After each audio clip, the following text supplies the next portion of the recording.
Friends, ಹೇಗಿದ್ದೀರಾ? ನಾನು ಚೆನ್ನಾಗಿದ್ದೇನೆ. ನೀವು ಚೆನ್ನಾಗಿದ್ದೀರಾ ಅಂತ ನಾನು ಅಂದ್ಕೊಂಡಿದ್ದೇನೆ. ನಾನೀಗ ಒಂದು ವಿಡಿಯೋ ಮಾಡಬೇಕಂತ ಈಗ ನಾನು ಬಂದಿದ್ದೇನೆ. ಅದೇನು ವಿಡಿಯೋ ಅಂತಂದರೆ, ಇದು ಹಾಗಲಕಾಯಿ ಬಗ್ಗೆ. ಈ ಹಾಗಲಕಾಯಿ ಅಂದ ತಕ್ಷಣ ಎಷ್ಟೋ ಜನ ಮೂಗು ಮುರಿಯೋರಿದ್ದಾರೆ. ಹಾಗೆ ಮಾಡಲಿಕ್ಕೆ ಹೋಗಬೇಡಿ. ಹಾಗಲಕಾಯಿ ಅಷ್ಟು ಹೆಲ್ದಿ ತರಕಾರಿ ಇನ್ನೊಂದಿಲ್ಲ ಅಂತ ಹೇಳಲಿಕ್ಕೆ ನಾನು ಇಷ್ಟಪಡ್ತೇನೆ.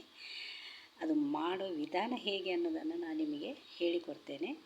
ನಾ ಹೇಳಿದ ಪ್ರಕಾರ ನೀವು ಹಾಗಲಕಾಯಿ ಪಲ್ಯವನ್ನು ಮಾಡಿದ್ದಾದಲ್ಲಿ ನೀವಲ್ಲದೆ, ದೊಡ್ಡವರಲ್ಲದೆ, ಏಜಾದವರಲ್ಲದೆ ಸಣ್ಣ ಮಕ್ಕಳು ಸಮೇತ ಆ ಪಲ್ಯವನ್ನು ತಿಂತಾರೆ.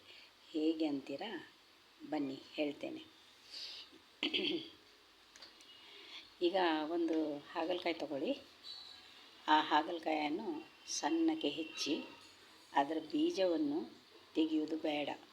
ತೆಗಿತಿರೋ ಬಿಡ್ತಿರೋ ನಿಮಗೆ ಬಿಟ್ಟಿದ್ದು. ಆದರೆ ಬೀಜ ಇದ್ದರೆ ಒಳ್ಳೆಯದು, ಆರೋಗ್ಯಕ್ಕೆ ತುಂಬ ಒಳ್ಳೆಯದು. ನನ್ನ ಪ್ರಕಾರ ಬೀಜ ತೆಗೆಯೋದು ಬೇಡ.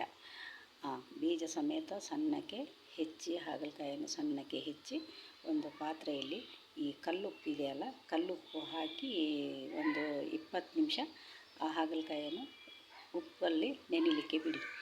ಆಯಿತಾ? ಆಮೇಲೆ ಈಚೆ ಬನ್ನಿ, ಮಿಕ್ಸಿ ಹತ್ರ ಬರುವ. ಈಗ ನಾವೆಂತ ಮಾಡುವ, ಅದಕ್ಕೆ ಮಸಾಲೆ ರೆಡಿ ಮಾಡ್ಕೊಳ್ಳುವ. ಅದಕ್ಕೆ ಏನು ಮಸಾಲೆ ಅಂತಂದರೆ, ಸ್ವಲ್ಪ ತೆಂಗಿನಕಾಯಿ, ಜಾಸ್ತಿ ಬೇಡ, ಸ್ವಲ್ಪ ತೆಂಗಿನಕಾಯಿ, ಒಣಮೆಣಸು, ಜೀರಿಗೆ, ಕೊತ್ತಂಬರಿ, ಸ್ವಲ್ಪ ಹುಣಸೆಹಣ್ಣು ಜಾಸ್ತಿ ಹಾಕಿ ಸಣ್ಣಕ್ಕೆ, ಅಷ್ಟು ಸಣ್ಣ ರುಬ್ಬಬೇಕಂತಿಲ್ಲ, ಸ್ವಲ್ಪ ತರಿಯಾಗಿ ರುಬ್ಕೊಳ್ಳಿ ಮಸಾಲೆಯನ್ನು. ಅದು ಮಸಾಲೆ ಆಯ್ತಲ್ವ, ರುಬ್ಬಿ ಆಯ್ತಲ್ವ, ಅದನ್ನು ಬದಿಯಲ್ಲಿ ಇಟ್ಕೊಳ್ಳಿ. ಆಮೇಲೆ ಈ ಹಾಗಲಕಾಯನ್ನು ನೆನೆಯಲಿಕ್ಕೆ ಇಟ್ಟಿದ್ರಲ್ಲ, ಅದನ್ನು ಗ್ಯಾಸಿನ ಕಡೆ ತಗೊಂಡು ಬನ್ನಿ. ಆಯಿತಾ ತಂದ್ರೆ? ಈಗ ಒಂದು ಪಾತ್ರೆನ ಗ್ಯಾಸಿನ ಮೇಲೆ ಒಂದು ಬಾಣಲಿ ಇಡಿ. ಒಂದು ಬಾಣಲಿ ಗ್ಯಾಸಿನ ಮೇಲೆ ಇಟ್ಟು ಅದಕ್ಕೆ ಎಣ್ಣೆ ಹಾಕಿ, ಆಮೇಲೆ ಸಾಸಿವೆ ಹಾಕಿ, ಬೆಳ್ಳುಳ್ಳಿ ಹಾಕಿ, ಈರುಳ್ಳಿ ಹಾಕಿ, ಚೆನ್ನಾಗಿ ಈರುಳ್ಳಿನ ಫ್ರೈ ಮಾಡಿ ಎಣ್ಣೆಯಲ್ಲಿ ಫ್ರೈ ಮಾಡಿದ್ರಾ. ಆಮೇಲೆ ಈ ಹಾಗಲಕಾಯಿ, ಹೆಚ್ಚಿದ ಹಾಗಲಕಾಯಿ ಇದೆಯಲ್ಲ, ಅದು ಚೆನ್ನಾಗಿ ಉಪ್ಪು ನೀರಲ್ಲಿ ಹಾಕಿಟ್ಟಿರ್ತೀರಲ್ಲ ನೀವು, ಅದನ್ನು ಚೆನ್ನಾಗಿ ಹಿಂಡಿ ತೆಗೀರಿ. ಅದರಲ್ಲಿ ಇದ್ದ ರಸ, ಕಹಿ ರಸ, ಉಪ್ಪಿನಂಶ ಎಲ್ಲ ಸ್ವಲ್ಪ ಚೆನ್ನಾಗಿ ಹಿಂಡಿ ತೆಗೆದು ಆ ಈರುಳ್ಳಿ ಫ್ರೈ ಮಾಡಲಿಕ್ಕೆ ಹಾಕಿದಿರಲ್ಲ, ಅದಕ್ಕೆ ಹಾಕಿ, ಬಾಣಲಿಗೆ ಹಾಕಿ ಚೆನ್ನಾಗಿ ಇನ್ನೊಂದು ಸ್ವಲ್ಪ ಎಣ್ಣೆ ಹಾಕಿ ಚೆನ್ನಾಗಿ ಫ್ರೈ ಮಾಡ್ಕೊಳ್ಳಿ.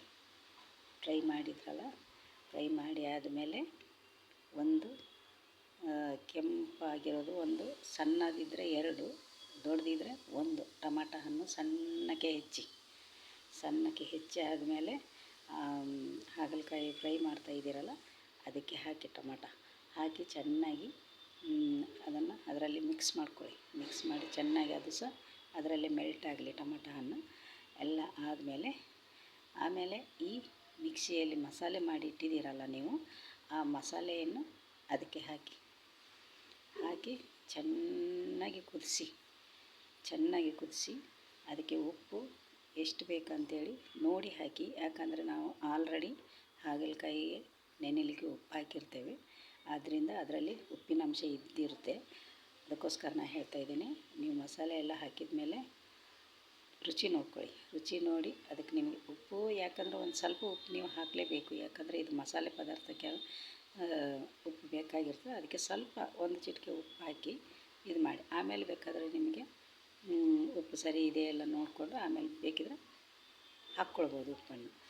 ಚೆನ್ನಾಗಿ ಕುದಿಸ್ಕೊಳ್ಳಿ. ಚೆನ್ನಾಗಿ ಕುದಿಸಿ ಆದಮೇಲೆ ಬೇಕಾದಲ್ಲಿ ಸ್ವಲ್ಪ ಬೆಲ್ಲ ಹಾಕ್ಕೊಳ್ಳಿ. ಸ್ವಲ್ಪ ಬೆಲ್ಲ ಹಾಕಿ ಚೆನ್ನಾಗಿ ಕುದಿಸ್ಕೊಳ್ಳಿ. ಚೆನ್ನಾಗಿ ಕುದಿಸೋದಂದರೆ ಹೇಗೆ ಕುದಿಸೋದು ಗೊತ್ತಾ?